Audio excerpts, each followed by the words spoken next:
Señoras y señores, muy buenas tardes, bienvenidos a este programa de Lentejuelas y comenzamos una semana más, sobre todo para estar más de cerca de todos vosotros.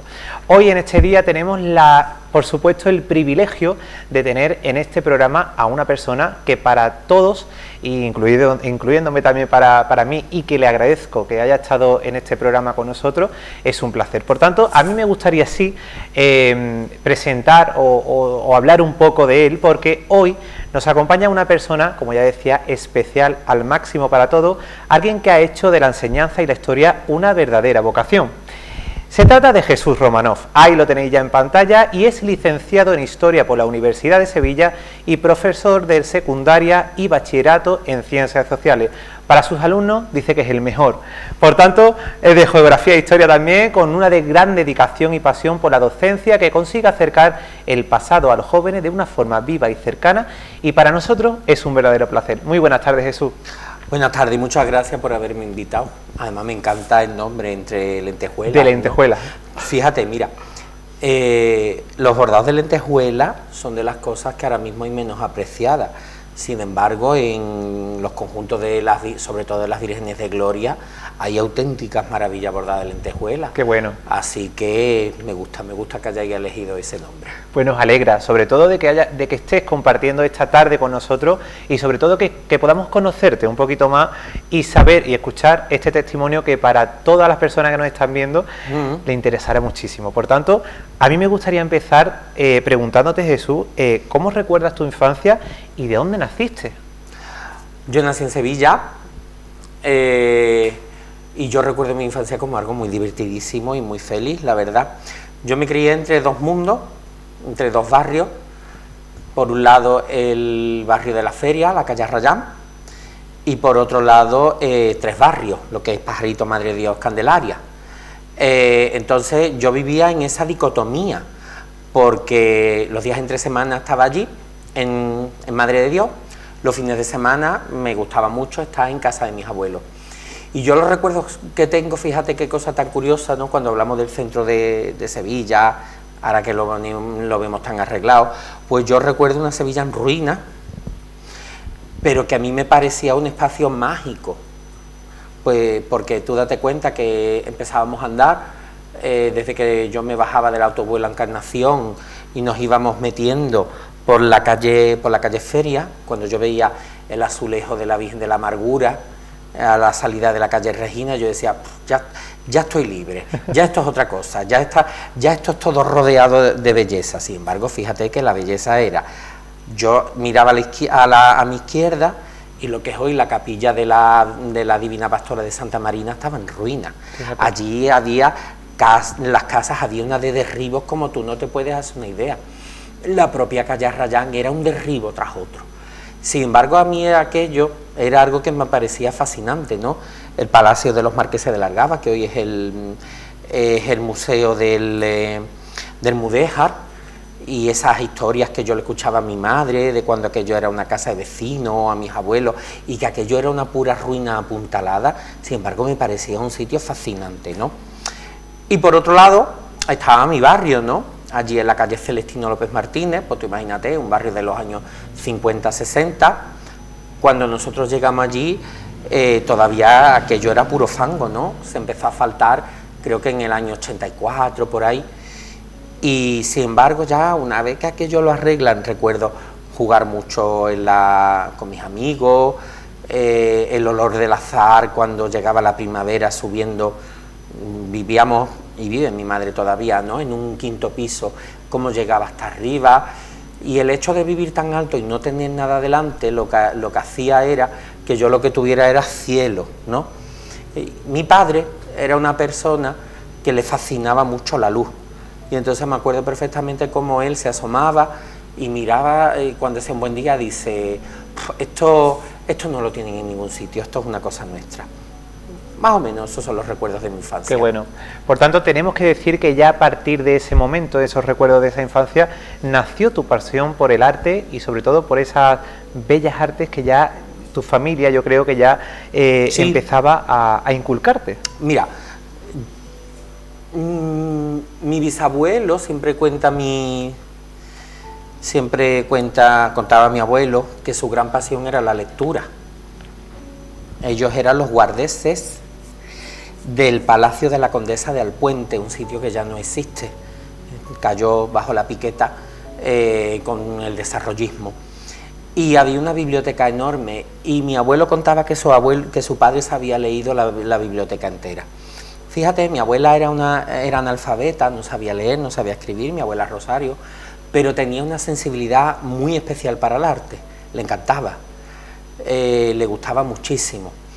Y a mis padres también les gustó bastante, entonces pues ellos vieron esa vocación y ese gusto que tenía yo pues por el arte, por la historia, y entonces ellos lo fomentaron, ¿no? Mis padres siempre vieron cuál era la vocación de cada uno de sus hijos y decidieron fomentarla, y ciertamente así nos hicieron bastante felices y nos hicieron, bueno, pues que nos realizáramos como personas. ¿Quién fue tu referente en este camino? Pues mira, tengo varios. Hay una persona para mí muy importante, que en primer lugar es Juan Martínez Alcalde.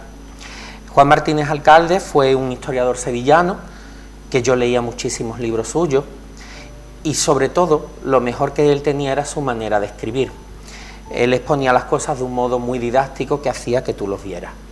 Y después mis profesores del instituto, que para mí son auténticos tótems, ¿no? Mi profesor de Historia del Arte en COU, don José Raya, después doña Carmen Gisbert, que me daba Historia de España, después doña Rocío Palmar Perea, que me daba literatura. Entonces yo tuve allí en el Instituto Luis Cernuda, lo que hoy es el Instituto Salvador Tábora, yo tuve unos grandes profesores que sabían eso, inculcarnos a cada uno el amor a las cosas, ¿no? Como decía mi profesor Tomás del Campo, la obra bien hecha. Esos fueron mis grandes referentes, porque me enseñaron muchas cosas. Y sobre todo me enseñaron a ser una persona libre, no solo en cosas de historia, en cosas de arte, ¿no? Sino que me enseñaron a hablar, me enseñaron a argumentar, me enseñaron a expresarme y me enseñaron a ser una persona libre. Una materia como filosofía, que me lo daba una profesora llamada Ángeles Carballar, que ahora pues mis alumnos siempre están, ¡ay, la filosofía! Y yo decía, chiquillos, esta es de las cosas más bellas que podéis aprender. Pues a mí me enseñó mucho la filosofía, ¿no? Y mi paso por el instituto yo lo recuerdo como lleno de referentes precisamente entre mis profesores. Además dice que impartes esas clases a los alumnos de una forma muy didáctica y muy fácil. Eso dicen ellos. ¿Qué dicen ellos, Jesús, de tus clases? ¿Qué dicen ellos? Mis alumnos siempre dicen que les gusta lo que hago, que se enteran muy bien, que se les pasa la hora volando. Dicen todas esas cosas, pero también, mira, la docencia es una profesión que desgraciadamente aprendes a palo. Es mucho de ensayo-error, ensayo-error. Te lo explico brevemente, ¿no? Yo siempre digo, fíjate, yo aprobé las oposiciones con 26 años. Fíjate. Y entonces yo acababa de salir la carrera, me presenté a hacer mis oposiciones, las apruebo y me mandan a Trebujena, al IES Alventus, ¿no? Y me ponen de tutor de un segundo de bachillerato, que yo parecía uno más de mis alumnos. Bueno, pues yo me acordé mucho de Carmen Flores y te voy a explicar por qué. Siempre contaba a Carmen Flores que la primera vez que ella sale a cantar, que ella no quería, que estaba en la puerta, entre bambalinas y no quería, y entonces su hermana Lola, ese genio de Lola Flores, ¿no? Ella contaba que le mete un empujón y ella se ve de repente en medio del escenario que tiene que cantar y que tiene que salir hacia adelante, ¿no? Yo veo, pues así me sentí yo, pero es que así se siguen sintiendo muchos compañeros que están empezando, ¿no? Ahora este año que ha habido oposiciones, esa sensación la van a sentir mucho. Y fíjate que a mí una de las cosas que más me gustaría hacer, y que yo cuando he tutorizado a compañeros que acaban de aprobar las oposiciones, a mí siempre me gustaría hacer formación del profesorado, pero una formación en la que tú le dijeras cómo tienes que abordar una clase, cómo tienes que resolver conflictos, cómo tienes que hacer las cosas, porque al final es una profesión que tiene mucho de humano. Mira, a mí nunca se me olvidan mis clases, y yo creo que por eso funciona, mi experiencia como alumno.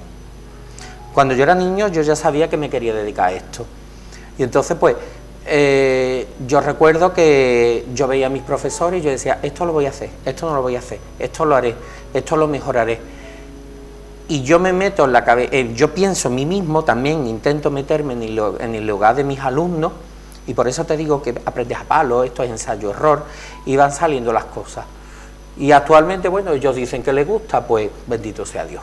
Bueno, también es decir que algo estarás haciendo bien, ¿verdad? Sobre todo también descubrir y conocer un poco cómo es el día a día de Jesús Romano. Jesús, ¿tú cómo llevas tu día? Uy, yo divinamente. Divinamente, ¿verdad? Mira, pues un día a día normal, ¿no? De cualquier... Venga. Pues yo siempre me levanto... ¿Desayuna? No, yo desayuno después en el instituto. Ah, después. Yo siempre desayuno en el instituto, ¿no? Este año que me ha tocado todos los días entrar a primera hora, ¿no? Bueno, pues yo me levanto, cojo mi coche. Lo primero que hago siempre es rezar cuando me levanto, siempre. La oración para mí es muy importante, sobre todo por dos cosas. En primer lugar, porque es un momento de interiorización, ¿no? En el cual tú te evades un poco y te quedas tú con Dios. Yo soy católico practicante, y para mí, siempre digo que el catolicismo es una religión que me ha hecho ser una persona libre en todos los aspectos. Y para mí la interiorización y el diálogo con Dios, con la Virgen, es una cosa muy importante y que te da mucha fuerza. Después pues me voy para el instituto, entro con mi mejor cara siempre. Un día mis alumnos me dijeron que ellos nunca sabían si yo estaba bien o estaba mal, porque siempre me veían muy bien. Pero es que tú tienes que transmitir ese bienestar. Eso tienes que hacerlo. Cuando tú te pones delante de 25 o 30 adolescentes todos los días, ellos te tienen que ver con buen aspecto y con buena disposición. Si no, ellos se te vienen abajo. Y empiezo las clases. Yo mi clase normalmente depende del grupo, ¿no? Uso muchísimo las imágenes, saco mucho a los alumnos. Además, mira, mis alumnos se matan por salir a la pizarra, ¿para qué te voy a decir que no? Interactúo muchísimo con ellos. A mediodía, siempre, todos los días voy a casa de mi madre, todos los días, desde antes iba algo menos, pero desde que mi padre falleció, todos los días voy a casa de mi madre, como con ella. Después yo necesito mi rato de siesta. Qué bien. Porque es que si no, yo no puedo seguir para adelante. Qué bueno eso.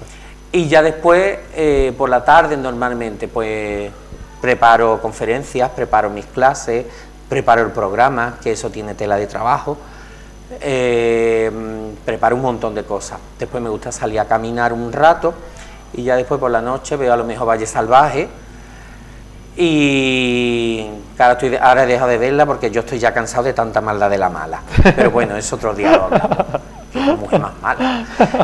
Y ya después pues me suelo acostar en torno a las 12 por ahí, y hasta el día siguiente. Eso más o menos un día mío. ¿Qué cosas te hacen feliz, estas cosas sencillas, Jesús? ¿Qué cosas me hacen feliz? En primer lugar, saber que los míos están bien. Eso es lo más importante. Sí, hablar con mi madre, hablar con mis tías, con mis amigos, y saber que todos están bien, para mí eso es muy importante. En segundo lugar, ve que las cosas todos los días van transcurriendo con normalidad. Al final, eso que se dice que la felicidad está en las pequeñas cosas, pues sí. Es más, yo siempre digo que yo no aspiro tanto a la felicidad como a la paz interior, que eso para mí es una cosa muy necesaria. Me hace muy feliz también el hacer oración, porque es un momento, yo siempre digo que el rosario es una oración muy importante, porque y las visitas al Santísimo, ¿no? Porque es un momento en el cual, como te he dicho antes, te va desde todo. La gente se va a buscar yoga, la gente se va a buscar un montón de cosas, teniendo tantas cosas aquí, ¿no? De nuestra espiritualidad propia. Entonces tú coges, vas rezando, vas meditando, te olvidas absolutamente de todo, y eso sale nuevo, eso sale tremendamente nuevo. Me gusta mucho viajar, Y cuando te digo viajar, pues verás que si me tengo que ir a Italia me voy, que es uno de los sitios que más me gustan en el mundo. ¿Este verano no estás parando? No, este verano estamos haciendo muchas cositas, pero para mí ir a descubrir cualquier pueblo, que yo soy muy amante de descubrir los pueblos, es algo tan placentero como puede ser Venecia, ¿sabes? Yo puedo disfrutar tanto una tarde en Marchena o una tarde en mi querida Écija, pues como en Florencia, que sí que Florencia es mucho más espectacular y es la cuna del Renacimiento, pero uno tiene que empezar conociendo lo que tiene a su alrededor. Viajar me hace muy, muy feliz. Investigar me gusta también muchísimo. La costura y el bordado es una cosa, lo que pasa es que yo lo hago de autoconsumo. Fíjate. Es una cosa que me relaja, y la música me hace tremendamente feliz, porque al final no deja de ser un viaje en el tiempo. Así es. También, como hemos visto, se dedicó a la docencia, pero tiene su propio programa en 101 TV. Por tanto, ahí, ¿quién te iba a decir, ¿no?, de que una persona que se dedicara a la docencia iba a dar ese salto con una vida pública que realmente pues tiene a tus espaldas, ¿verdad?, y visiblemente. ¿Cómo se sobrelleva ese momento? A ver, yo es que, si quieres que te diga la verdad, yo no soy consciente de eso. Lo sé. Y te lo digo totalmente en serio. No termino de ser consciente por una sencilla razón, pues porque yo intento siempre, sobre todo, actuar con mucha naturalidad, ¿no? A veces crearte un personaje tiene el riesgo de que el personaje devore a la persona, y entonces pues yo intento ser siempre pues bastante natural.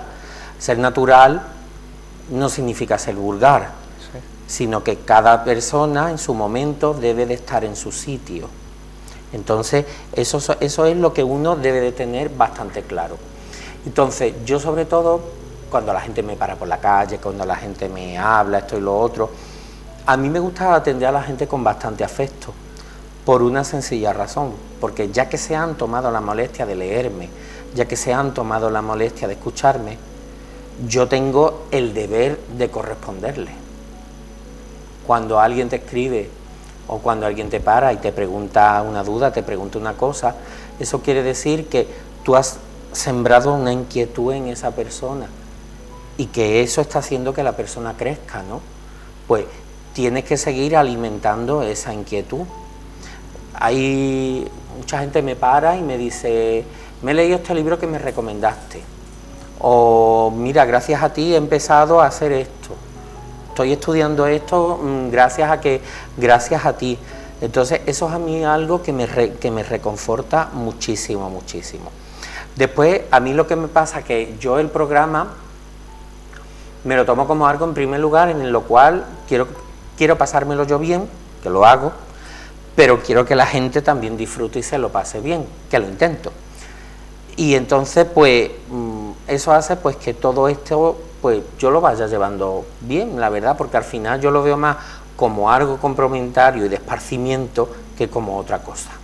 Y gusta mucho este programa, aparte de los datos de audiencia, que son muy buenos. Ahora mismo somos el más visto de España en lo que es materia cofrade. El programa cofrade más visto de España es el nuestro. Pues sí que es cierto, y aparte de esto, que es lo más visto, la gente puede entender la historia de una forma, como ya decíamos, pues mucho más comprensible, claro, de forma con profesionales de la mano, porque al final yo creo que se entiende mucho mejor. Y sobre todo, por ejemplo, se habló de la ocultación de las imágenes de la guerra civil. Uy, ese tema encantó. Encantó. Por tanto, a mí me gustaría que aquí, por ejemplo, pudiéramos tocar algo como la amargura y la esperanza, Macarena. Pues mira, fíjate tú, me coge en mi barrio, ¿no?, en la calle Feria. No hace poco, en Elche, lo estuvimos comentando, ¿no?, la ocultación. Y fíjate tú que estuvimos comentando, les estuve contando cómo la amargura, que es una hermandad que, por cierto, siempre ha sido bastante transparente a la hora de exponer su patrimonio fotográfico. La primera vez que yo vi las famosas fotografías de la amargura preparadas para ser escondida en la guerra, o la amargura en el cajón, yo tenía 8 años. Y esas fotos salen en el Correo de Andalucía, y esa foto creo que es la propia hermandad la que lo facilita. Sí. O sea que ellos, a ver, cuando uno está muy seguro de lo que tiene y cuando uno está orgulloso de su historia, pues no tiene tampoco inconveniente en exponerla, y la Hermandad de la Amargura creo que eso en concreto lo hace bastante bien. Bueno, pues la Virgen de la Amargura, ellos ya saben perfectamente lo que está ocurriendo, lo que puede ocurrir, ya sabéis el clima que había en la España de ese momento, ¿no? Pues entonces fíjate cómo lo hacen, para no levantar sospechas, un jueves, ya sabes que en Sevilla, en la calle Feria, hay un mercadillo, que yo soy muy asiduo. Bueno, pues un jueves por la mañana meten a la Virgen en un cajón, la Virgen sale de la iglesia, sale de la sacristía y sale como una mercancía más del jueves. ¿Quién se va a creer que ahí ocurre nada o hay nada o se lleva nada? Pues una mercancía más. Y la Macarena es bastante interesante porque la Macarena en el año 32 ya tiene una primera ocultación, esa primera ocultación que Juan Pérez Calvo, creo recordar que se la lleva a casa de la limpiadora de la parroquia de San Gil, y que la acuesta en su cama y que le dice a la gente que es su hermana que está enferma. Es algo muy, muy bello, ¿no? La Virgen estaba quitada casi todo el tiempo del culto, volvía para Semana Santa y poco más, y como ya después la Virgen es llevada a un domicilio en la calle Orfila, creo recordar que es, en la misma calle Orfila, y allí la Virgen está ocultada hasta que pasa el peligro. Sin embargo, la ocultación más novelesca creo yo que es la de la Virgen de Todos los Santos, que no me la he preguntado pero te la voy a contar. Sí. Es la ocultación más novelesca de todas, ¿no? La Virgen de Todos los Santos es la que preside la parroquia de Unión Santorum, una imagen de Roque Valduque, 1554 creo recordar. A mí me bautizaron delante de ella. Fíjate. Y mis padres se casaron delante, mis hermanos están bautizados, en fin, era nuestra parroquia. Y entonces pues esta imagen de la Virgen ya en el propio año 31 ya es bajada. Ya cuando empiezan a ver los primeros incendios y todo eso, ya la Virgen es bajada. Y es muy curioso cómo en vísperas de la guerra, porque la Virgen iba, venía para los cultos y función, pues ya cuando se sabe que se va a liar bien, una noche es cuando deciden retirarla del culto. Y entonces se cuenta que, esto lo recoge muy bien Juan Martínez, alcalde, que van a avisar en una casa de la Alameda. Saben ustedes que la Alameda en aquel entonces lo que se ejercía era la prostitución. Pues había una señora que tenía un cliente, y este cliente era taxista. Y entonces llaman al taxista y le dicen que si puede hacer favor. Entonces pues él dice que sí, bajan a la Virgen, la lían en una manta, con el perno para colmo parten un cristal del taxi, y cuando el taxi va avanzando y cuando llegan a los Altos Colegios es el final de la calle Feria, que ya da pues con la calle Resolana, ¿no? Ven un control de la policía, de los guardias de asalto, de la guardia de asalto, salen corriendo y empiezan a decir, nos la llevamos al hospital que está muy mala. Claro. Y ya tiran hacia adelante y la Virgen va a ser guardada. Además se cuenta que estaba en una alacena, hasta que ya pasa el peligro y estuvo unos años en la iglesia de San Lorenzo. Hay historias muy novelescas respecto a aquello.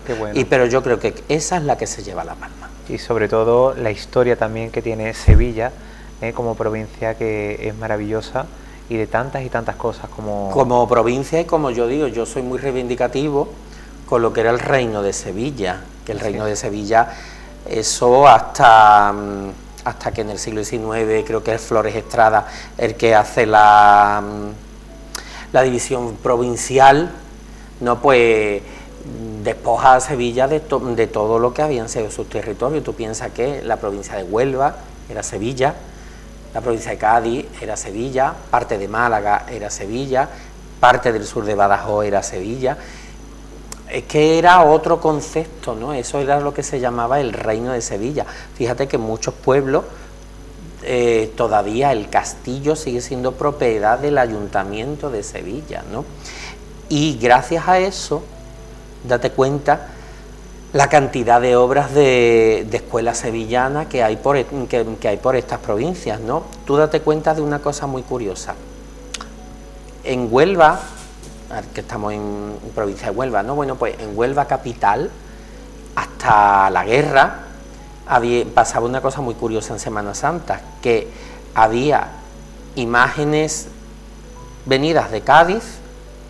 Las imágenes solían ser de Cádiz o de Sevilla, más imágenes de mucha categoría, pero en paso sevillano. Eso ha quedado en la Hermandad de los Judíos de Huelva, ¿no? Tú ves la maravillosa Virgen de los Dolores de los Judíos de Huelva, esa Virgen claramente gaditana, pero en un paso de Juan Manuel Rodríguez Ojeda, ¿no? Eso lo tenía también la Hermandad del Santo Entierro, que ahora están reconstruyendo su paso de palio también, y eso era algo muy marca Huelva, ¿no? Esa fusión. Pero fíjate tú, un territorio tan grande, la cantidad de cosas tan diferentes que ofrece, ¿no? Algo como, por ejemplo, la Feria de Sevilla, ¿no?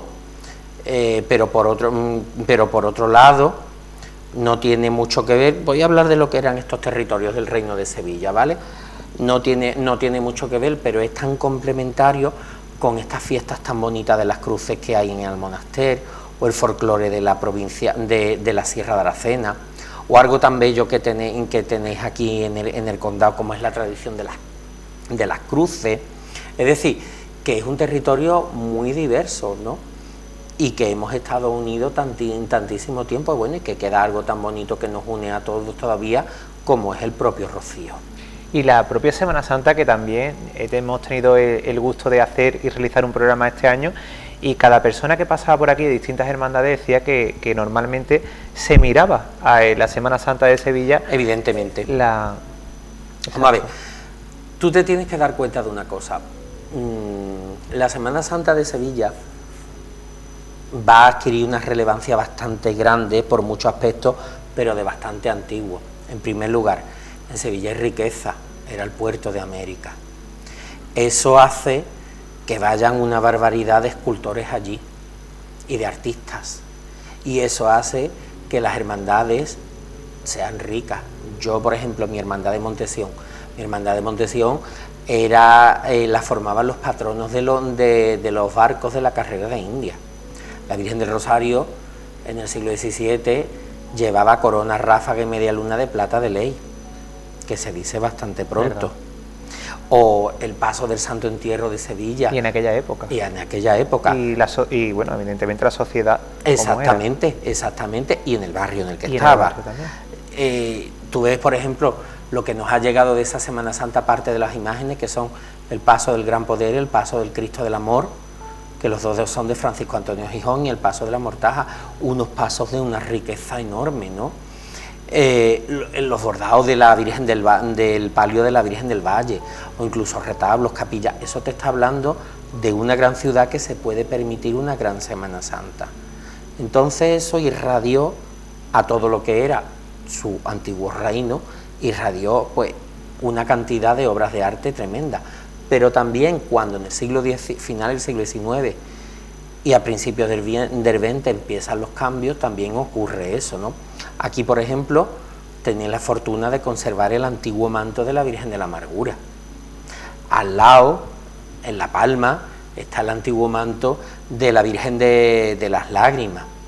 En Huelva capital, el de la Virgen del Valle. Incluso el propio Juan Manuel Rodríguez Ojeda trabajaba para las hermandades de aquí, Castillo Lastrucci. ¿Pero por qué? Porque Sevilla era el lugar en el cual estaban los artistas.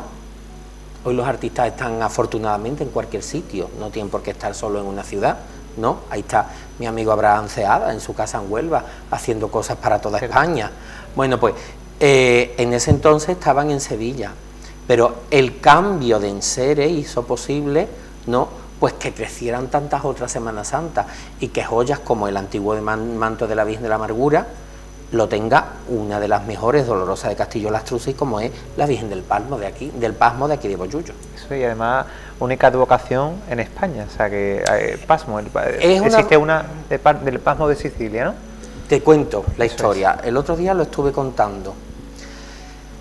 Esa vocación surge del siguiente modo. La palabra pasmo significa desmayo, ¿vale? De hecho, en Tierra Santa existía una capilla que era la Capilla del Pasmo. Tú tienes que pensar que el pueblo siempre le da a la vida de Cristo y a la vida de la Virgen, le quiere dar ese tinte humano, ¿no? Y entonces existe además en los dramas antiguos de la Pasión, o incluso romances, canciones, en los que se habla de cómo, son medievales, ¿no?, la Virgen se desmaya cuando ve a Cristo. A eso se le llama el pasmo de la Virgen. Eso además lo podemos ver, por ejemplo, en el Museo del Louvre. Hay una serie de esculturas muy interesantes, hay retablos enteros, también eso lo ves lo recuerdo haber visto en Bruselas, ¿no?, esas vírgenes al pie de la cruz absolutamente desmayadas, ¿no? Lo vemos también mucho en pintura, como es San Juan quien recoge a la Virgen. Y entonces eso es lo que se llama el pasmo. ¿Qué ocurre? Que eso que le surge tanta compasión al pueblo y que es, digamos, el culmen del dolor de la Virgen, ¿no?, y que incluso se hace en línea paralela con la muerte de Cristo. Tú solamente tienes que darte cuenta como en el descendimiento de Van der Weyden se ve como Cristo está, como Cristo lo están descendiendo muerto, ¿no?, y describe esa línea serpentinata, y la Virgen está desmayada haciendo exactamente lo mismo. Pero en el Concilio de Trento se decide que no se puede representar a la Virgen desmayada porque la Virgen fue fuerte. De hecho, fíjate la letanía, ¿no?, fuerte como torre de David, hermosa como torre de marfil. La Virgen se mantiene fuerte, ¿no? Y surge una vocación muy curiosa, sobre todo en la parte de Levante, que es Nuestra Señora del Contrapasmo. ¿Qué ocurrió? Que en lugares donde era algo que había mucha devoción y mucha historia, y sobre todo lugares que estaban a lo mejor más apartados, como podía ser aquí Bollullo, pues a lo mejor no es que no lleguen esas normas, sino que simplemente no se aplican. Y afortunadamente, ¿no?, pues eso continuó. Es como cuando se prohíbe el drama del descendimiento y Alcalá del Río lo sigue manteniendo desde la Edad Media. Allá a lo mejor o no llega la orden o nadie se preocupó de aplicarla, y gracias a eso está, pues afortunadamente gracias a eso hemos conservado aquí esa vocación tan histórica. Bueno, tenemos que decir, y así también lo referías, que tienes muchas devociones, y sobre todo a esta hermandad de Montesión junto a la Esperanza Macarena. ¿Qué significa para ti? Yo tengo 3 grandes devociones en la Semana Santa: la Virgen del Rosario, la Virgen de la Esperanza y la Virgen del Patrocinio. Esas son mis tres grandes devociones.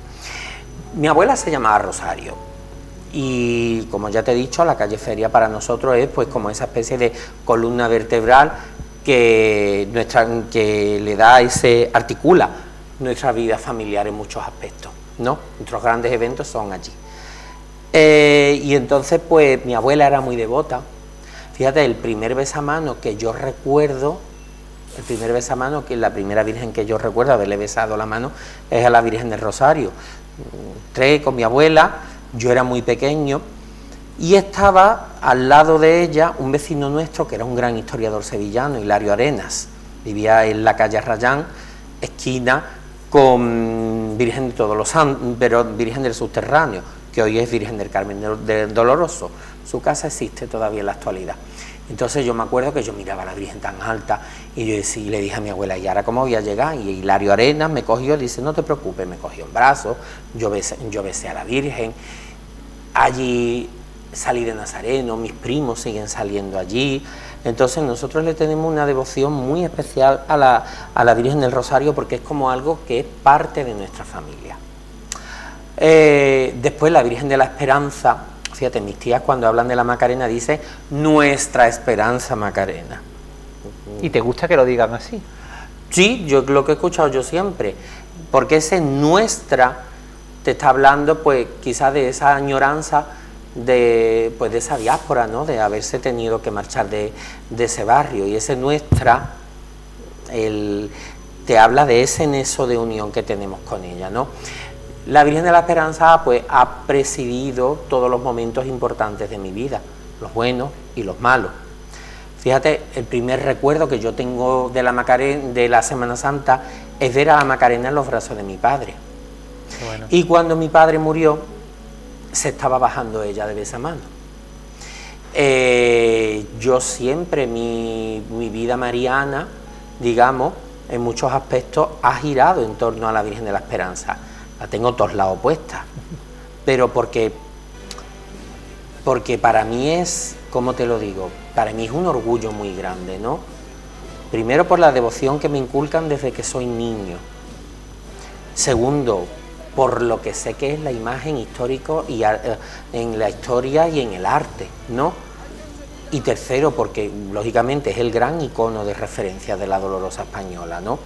Y entonces, pues, eso hace que para mí sea un orgullo, un orgullo muy grande, ¿no? Es como el gran buque insignia de Sevilla, ¿no?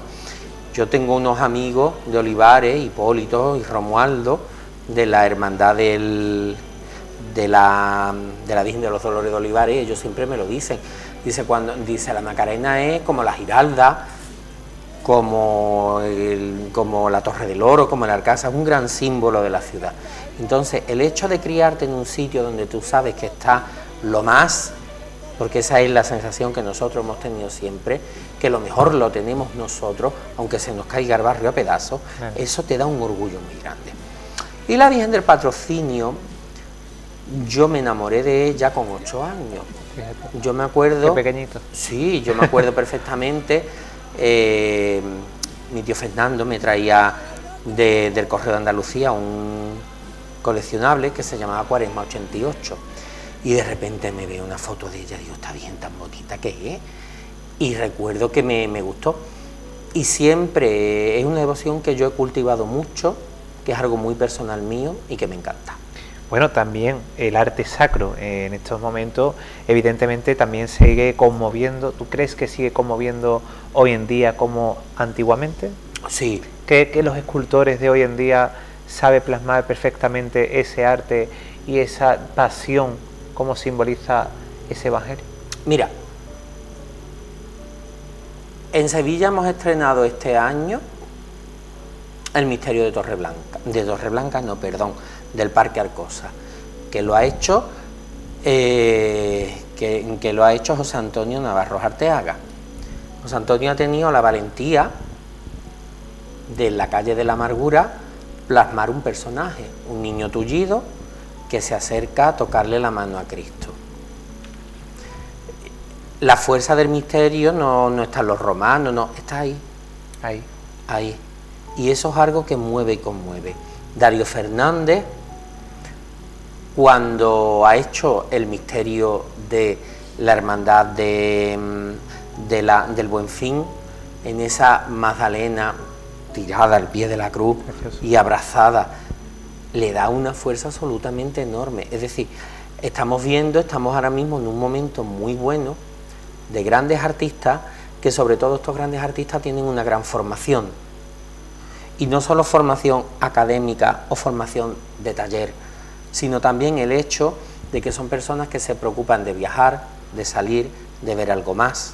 Es decir, antes los artistas a lo mejor conocían las cosas hasta que llega la fotografía, los artistas solo conocían las cosas por grabados, por pintura. Llega la fotografía y se generaliza algo más, ¿no? Y van conociendo otras cosas, pero hoy, gracias a Internet, están entrando una cantidad muy grande de otras influencias que están enriqueciendo la escuela sevillana, o la escuela, o cualquier otra escuela que haya, ¿no? Hablo de la escuela sevillana porque yo soy de allí y, lógicamente, es una escuela que sigue viva desde el siglo XVI, que se dice bastante pronto. Entonces, tenemos muy buenos escultores, con una formación bastante sólida, con una técnica muy grande y sobre todo con algo que tiene que tener para mí un escultor: espiritualidad. Tú tienes que creer en lo que estás haciendo. Esa era la clave que tenían los maestros antiguos y eso es la clave que tienen los grandes maestros, ¿no? El ser solidario con lo que tú estás reflejando, con lo que tú estás creando, porque al final esa imagen es un vehículo. Eso no es un muñeco para que le toquen marcha, y para que vaya para adelante y para atrás, y para que los rodeemos de plumas. No, esa es una imagen que se va a venerar en una iglesia, que va a salir en procesión, que la gente se va a acercar y gracias a la cual, pues, habrá quien le rece para aprobar unas oposiciones, como hice yo en su momento, o como hay tanta gente, o para curarse una enfermedad, y habrá quien lo use como elemento catequético para enseñarle a un niño qué es la pasión de Cristo, o qué es su nacimiento, o qué es una realidad tan poco comprensible para nosotros como la Santísima Trinidad. Entonces, estamos en un magnífico momento, creo yo. Y el naturalismo y la sensibilidad que se le da hoy en día a esas imágenes. Mira, eso, pero fíjate tú, eso ha sido siempre. Desde el final de la Edad Media con el gótico ya empezamos a verlo, ¿no? Esto que yo te hablo, por ejemplo, de la Virgen del Pasmoante, representar a la Virgen desmayada. Sí que es verdad que hoy tendemos a mucha recreación, pues, de lo que es el cuerpo humano, ¿no? En algunos casos yo creo que exagerado, ¿no? A mí yo siempre digo que me gusta que los santos parezcan santos. Yo tengo un amigo que dice, no me gustan las policromías con efectos especiales, a mí tampoco, pero por una sencilla razón, porque la imagen al final, por mucho naturalismo que tenga, debe de tener esa cierta distancia entre lo sagrado y lo humano. Eso es lo que veo yo. El humanizar una imagen no puede caer en lo vulgar. Por lo menos ese es mi punto de vista. La Virgen no puede parecer tu vecina. No puede parecer tu vecina, sino que la imagen de la Virgen, por bellísima que sea y por humana que la haga, tiene que tener una serie de características que la diferencien, porque eso es lo que va a hacer que tú reconozcas ese elemento de lo sagrado y que te haga acercarte. Eso es, y además que no lo ha podido decir mejor. También Jesús, bueno, sabe perfectamente y conoce mucho ese mundo de la escritura. ¿Te gusta escribir? Sí, puede ser. Puede ser. Puede ser. Bueno, y también has escrito sobre temas muy distintos, desde la iconografía de la Virgen hasta la transexualidad. Sí. ¿Qué hilo une todo esto? Bueno, en Andalucía hay cosas que se entienden mucho, fuera de Andalucía muy poco. Fíjate. A ver, quien lo une es mi amiga Rosa, que es mi editora y que me pide que escriba un libro sobre historia de la transexualidad, o quien nos pidió que hiciéramos El Imago Mariae, otro libro que tengo ahora mismo también próximamente que va a salir. Ella me lo pide y yo lo hago. Encantadísimo. Pero sobre todo, aquí en Andalucía, yo siempre digo que nosotros hemos sido una comunidad muy adelantada en muchas cosas. Y con la naturalidad que se vive aquí, las cosas no se viven en tantos sitios, ¿no? Mira, es curioso ver cómo, ahora con todo esto de la Macarena, ¿no?, que ha ocurrido, cómo desde fuera de Andalucía, pues, se creen que todavía andamos aquí en el siglo XIX. Cuando aquí tenemos grandes científicos, tenemos grandes hospitales, tenemos grandes universidades, tenemos grandes técnicos, aquí hay grandes de todo. Aquí hay grandes de todo, y como yo digo, cuando ocurre algo vienen a buscar el fenómeno friki, ¿no?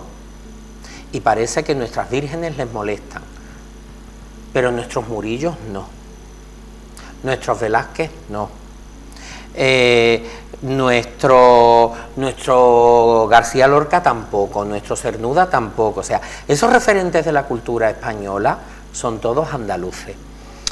Hay una poesía muy interesante que habla de García Lorca, que se llama El Mariquita, y que dice y termina diciendo: los mariquitas del sur cantan en las azoteas, ¿no? O incluso el propio Cernuda, de una manera muy elegante, de una manera muy velada, también habla de ese tema. Es decir, aquí las cosas yo siempre he visto que se han vivido con otra naturalidad, y sobre todo que la gente siempre ha tenido su sitio. Mi amiga Alejandra Puelle, y yo mismo también te lo puedo decir, ¿no?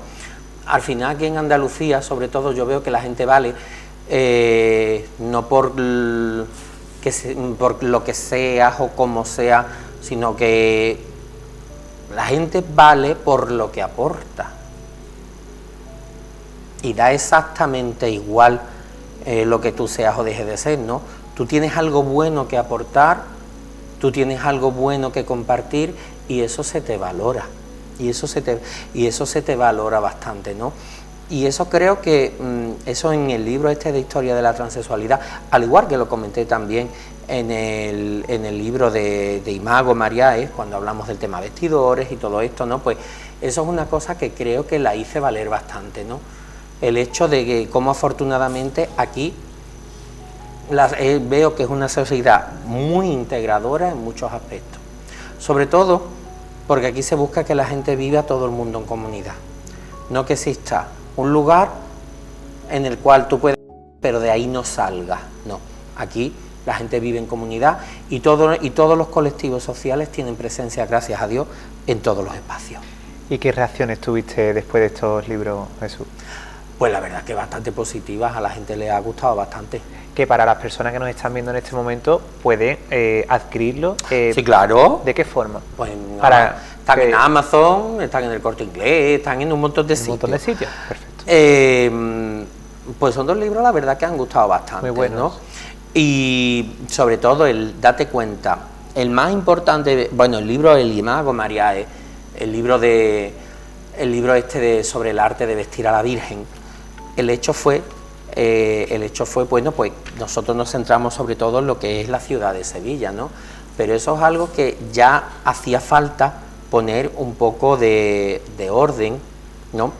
Porque sé que es verdad, el profesor Palomero fue de los primeros que hizo algo, Hilario Arenas también, Juan Martínez Alcaide hizo alguna cosa, pero sé que es verdad que es la primera vez que digamos que se hace una historia seria y documentada de esto. Y el de la historia de la transexualidad, yo sé algo, tenía claro, era que yo no quería un libro de anécdotas, morbo, no, sino que había que darle una dignidad a personas a las cuales en muchos aspectos se les ha arrancado. Yo pienso que a las personas transexuales en muchos aspectos todavía en los medios de comunicación no se les da, no se trata ya del sitio, ¿sí? No se les da el sitio ni tampoco se les da esa dignidad, sino que se va buscando todavía ese querer dar la vuelta, ¿no? Ese aspecto que en muchas ocasiones tú estás viendo que no se trata a la persona con la dignidad que se tenía que tratar. Pues eso es lo que yo intenté hacer en este libro. Y bueno, hasta ahora han gustado. Y lo está consiguiendo. Bueno. De hecho, que se visibilice y que podamos tener un libro de estas características. Hemos mencionado la fe, la devoción, la obra como tal para las personas que en este caso crea o no crea, de la Esperanza Macarena. Hemos visto mucha polémica envuelta con evidentemente esa intervención de limpieza y conservación que se decía que iba a realizar Arquillo a la Virgen de la Esperanza Macarena. Sí.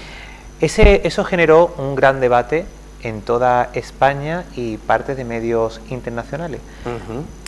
Yo evidentemente sé que en tu programa lo has hablado y también... Fuimos los primeros que abordaron el tema. Referiste de que era algo muy duro decirlo y lo dijiste entre lágrimas. ¿Cómo recuerdas ese momento, Jesús? Pues mira, fue algo bastante doloroso. Fue y está siendo. Porque hasta que la Virgen no vuelva del taller de Pedro Manzano no vamos a estar tranquilos. Y yo recuerdo aquello, yo ya te he contado lo que es mi devoción por la Virgen de la Esperanza y lo que implica para mí, ¿no? Porque implica no solo mi devoción, sino también una cantidad enorme de recuerdos y vivencias familiares, con amigos, personales. La Virgen de la Esperanza me ha hecho a mí crecer en mi propia fe como cristiano, ¿no? Esa imagen. Y entonces, ver en primer lugar la propia imagen así, como tú diciendo, pero bueno, ¿qué es lo que está ocurriendo aquí? Y en segundo lugar, ver a la imagen vilipendiada sin necesidad por tal cantidad de gente, sin escrúpulos, es algo doloroso para los que queremos a la imagen, ¿no? No solo para los que queremos a la imagen, sino para los que queremos a la Virgen María en general. Porque me duele a mí con la Macarena porque es la imagen que he vivido toda mi vida. Pero que si fuera la Virgen de Montserrat en Cataluña, o la Virgen de Aránzazu en el País Vasco, o la Virgen del Pino en Canarias, me dolería del mismo modo, porque no dejan de ser imágenes de la Virgen, ¿no? Entonces, esto es algo que sí, para mí ha sido doloroso. Ahora bien, esto ha abierto una puerta, por ejemplo, ha abierto una puerta a la Hermandad de la Macarena que era muy necesaria a la transparencia, ¿no? Antes de ayer la Hermandad de la Macarena ha empezado a sacar unos vídeos que se llaman Diario de una restauración, en los cuales son vídeos los que está hablando Pedro Manzano. El Cabildo, que yo estuve presente, salía ya a las 4 de la madrugada, pero en el Cabildo la verdad es que si algo hubo fue transparencia. Allí los hermanos pudimos ver fotos muy explícitas de la Virgen y pudimos ver las radiografías y pudimos ver una cosa que no engaña, que es el ultravioleta. Que además, si hay algo que nosotros vimos, que no lo sabíamos, es el hecho de cómo aproximadamente el 95% de la encarnadura, de la policromía que nosotros estamos viendo actualmente de la Virgen de la Esperanza, es la original del siglo XVII. O sea que eso era algo que nosotros desconocíamos. Y lo que sí me disgusta, y yo siempre lo digo, ¿no? El que se arrima a la marca Macarena. Es decir, este jaleo se ha montado por ser ella quien es, ¿no? Entonces, yo me arrimo a la marca Macarena y monto un escándalo. Esta última gente que por las televisiones que andan burlándose de esto. Por generar audiencia, ¿verdad? Genera audiencia. Pero además, fíjate tú, es la cobardía, porque claro, como todavía nos tratan a nosotros, como si nosotros fuéramos esos pobres campesinos desposeídos de todo en el siglo XIX durante la desamortización, todavía se creen que andamos así, y probablemente, como yo le dije en Telecinco a un señor en el programa no serían capaces de hacerlo con otro tipo de comunidades. Cuando se restauró el Cristo de Lepanto en Barcelona, que fue una restauración, por cierto, que fue bastante comentada, porque era una imagen muy icónica, porque tenía el tronco, las extremidades superiores, la cabeza estaban negras y las piernas en blanco. Nadie dijo nada. Y fue una restauración que dio bastante que hablar. Sin embargo, en ningún momento a nadie se le ocurre. ¿Por qué con nosotros sí? Esa es la pregunta. ¿Por qué con nosotros sí? Teniendo nosotros grandes restauradores, grandes profesionales y tanta gente, ¿no?, que es capaz de hacer tantas grandes cosas. Y eso es bueno también que lo veamos, ¿no? ¿Quiénes son nuestros vecinos y para qué nos quieren?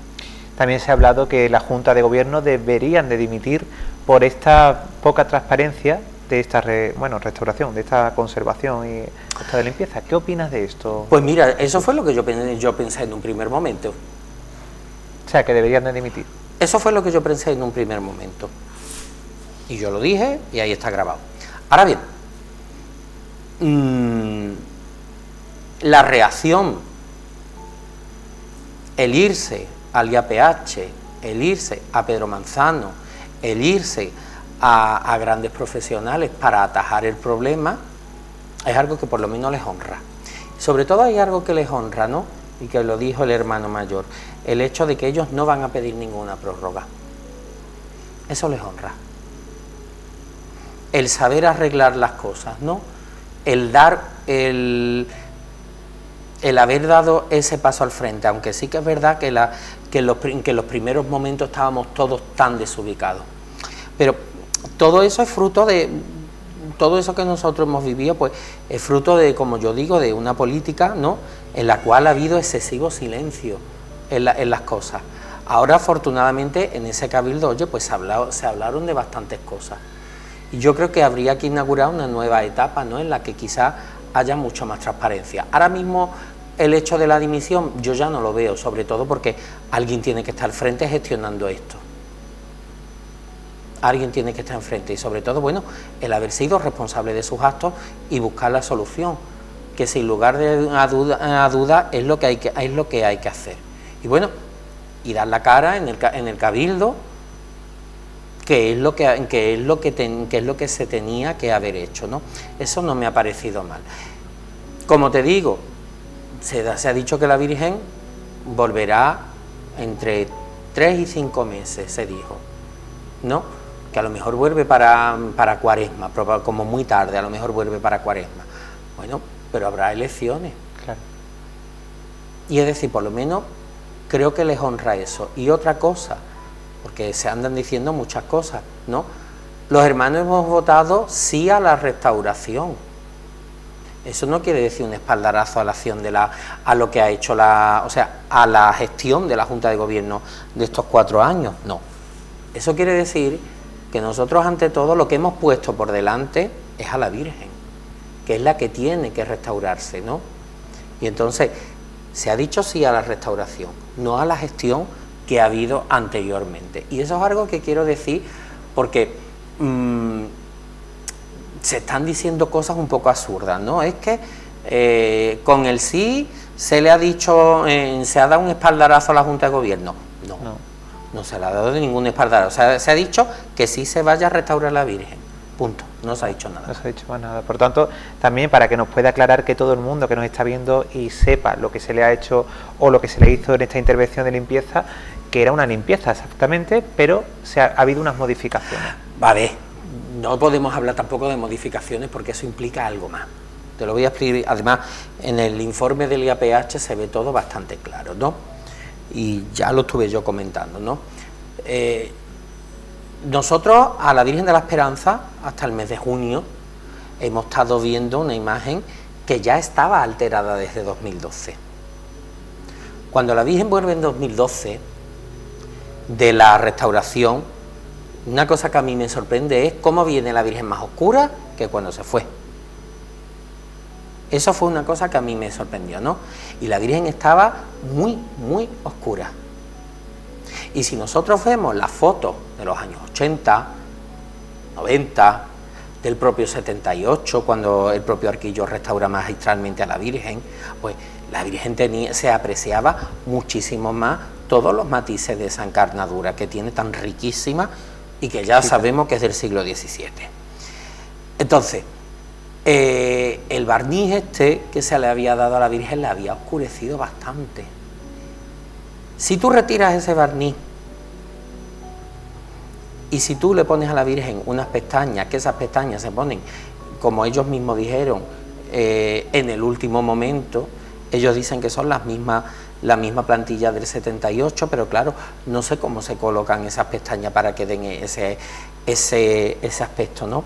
Si tú retiras ese barniz y pones esas pestañas y además que el Instituto del IAPH presentó en el Cabildo 4 evidencias científicas en el que se ve cómo los párpados se habían alterado con pasta, al parecer, ¿vale? Todo eso te está alterando. La policromía es la misma, sí, la talla es la misma, sí, pero claro, eso no es lo que tú has visto. Entonces a la gente se le altera. Se le altera la visión habitual que tiene de la Virgen. Y esto se hace de un día para otro. Mira, yo te lo voy a explicar de otro modo, para que tú lo entiendas. La Hermandad del Gran Poder, yo siempre digo que la Hermandad de la Macarena tiene 2 espejos en los que mirarse, la Hermandad del Gran Poder y la Hermandad Matriz de Almonte, que son los 2 grandes espejos de las grandes devociones universales, ¿no? Bueno, pues la Hermandad del Gran Poder, la última vez que restaura al Señor del Gran Poder, hace toda una labor pedagógica enorme. Y además se explica el estado en el que está el Cristo. Y además, bueno, y ha habido fotografías y se ve, y la gente sabía ya cómo se iba a encontrar el Señor. Y ahí está el resultado espléndido. Y no hubo tanto escándalo porque la gente estaba preparada. Si tú, en vez de en 3 días, porque era una intervención conservativa, era una intervención conservativa, y en esa intervención conservativa retirar ese barniz lo excede, no lo digo yo, lo dice el IAPH, y se dijo en el Cabildo, además se vieron las fotografías, ¿no? Tú te estás excediendo de tus funciones, por lo tanto, tú vas a provocar lo que se provocó en la gente. En un icono como la Virgen de la Esperanza, tan importante, que van tanta gente a verla todos los días, que yo te lo puedo decir, que me gusta ir los domingos allí a misa, que aquello se llena, y que hay tanta gente que lo sigue por internet, y que la gente conoce a la Virgen, pues como conoce a su madre o como conoce a un familiar, por mínima que sea la variación, tú lo vas a notar. Mucho más, cuanto más, ¿no?, si retiras ese barniz y se pones esas pestañas. Por eso se formó la que se formó. Esperemos que también ya esa reposición al culto esté perfectamente... La Virgen va a volver esplendorosa. Ya lo veremos, ¿verdad? Ya te lo digo yo a ti. Ya, verdad que sí. Ya te lo digo yo a ti. Bueno, Jesús, pues a mí me gustaría que aparte ya diéramos un último mensaje a todas las personas que pasan por aquí, por este plató. Le cedemos la palabra para ya casi finalizar esta entrevista y que puedas añadir y decir lo que quieras en esta última parte ya de este programa. Bueno, ¿qué os digo yo? Primero, que me encanta Bollullo y que me encanta la Virgen de las Mercedes, que me encanta la Virgen del Pasmo, que me encanta el Condado, que sois un lugar riquísimo con unas tradiciones maravillosas. Y en segundo lugar, que os preguntéis cosas, que leáis, que profundicéis, que no tengáis miedo a saber cosas, ¿no? Atrévete a saber, creo que decía Kant. O sea, que no tengáis miedo, porque eso es lo que después, a la hora de exponer vuestras opiniones, le van a dar más fuerza, y sobre todo una cosa, que os va a hacer más libres y que va a hacer que disfrutéis mucho más de la vida. Ya, pues ahí queda esas palabras de Jesús, que la verdad ha sido un placer, pero esta pregunta te la tenía que hacer. ¿Qué te ha parecido la carta de Pedro Manzano? Pues mira, muy humana, muy empática y muy profesional. Me encanta. Pues muchísimas gracias por todo, Jesús. Ha sido un verdadero placer estar en este programa, de conocerte personalmente, porque eres una bellísima persona, y sobre todo que te apasiona tu profesión, de esa profesión que haces en tu día a día, como algo que sinceramente lo haces con todo el cariño y esmero. Muchísimas gracias y encantado de haber estado aquí. Pues aquí tienes las puertas de tu casa para todo lo que necesites. Muchas gracias. Y a vosotros, ya sabéis, os esperamos en el próximo programa. Como siempre, como le ha gustado a Jesús el programa de Lentejuela, pues ya sabéis, os esperamos a todos y a todas en este programa la semana que viene. Muchas gracias.